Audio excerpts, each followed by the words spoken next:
एकीकडे संपूर्ण शहरात नवरात्रीच्या उत्सवाचा जल्लोष सुरू आहे। गरब्याच्या ठेक्यावर शहरभरात भक्तिमय वातावरण निर्माण झाले आहे।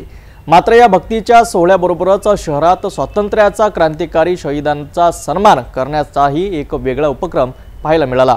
अमरावतीत नवरात्री उत्सवाची धूम असतानाच हॉकर्स युनियनने शहीद भगतसिंग जयंती साजरी केली। शेगाव नाका परिसरातून भव्य शोभायात्रेचे आयोजन करण्यात आले। या शोभायात्रेत शहीद भगतसिंग, राजगुरू आणि सुखदेव यांच्या प्रतिमा घेऊन नागरिक मोठ्या संख्येने सहभागी झाले होते। देशभक्तीपर घोषणांनी संपूर्ण परिसर दुमदुमून गेला। शोभायात्रेचा समारोप विश्व महामानव डॉक्टर बाबासाहेब आंबेडकर यांच्या पुतळ्याजवळ करण्यात आला। या प्रसंगी हॉकर्स युनियनच्या पदाधिकाऱ्यांनी भगतसिंगच्या विचारांचा वारसा जपण्याचे आवाहन केले। शहरातील तरुणांनी उत्साहात सहभागी होत शहीदांना अभिवादन केले।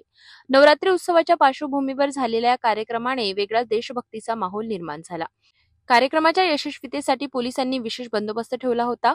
हॉकर्स युनियनने यापुढेही असे सामाजिक आणि देशभक्तीपर कार्यक्रम राबविण्याचा निर्धार व्यक्त केलाय। नवरात्रीच्या उत्सवात भक्तिमय वातावरण असतानाही क्रांतिकाऱ्यांच्या स्मृतीला आदरांजली अर्पण करणारा हॉकर्स युनियनचा हा उपक्रम समाजातील युवकांना देशप्रेमाची प्रेरणा देणारा ठरला।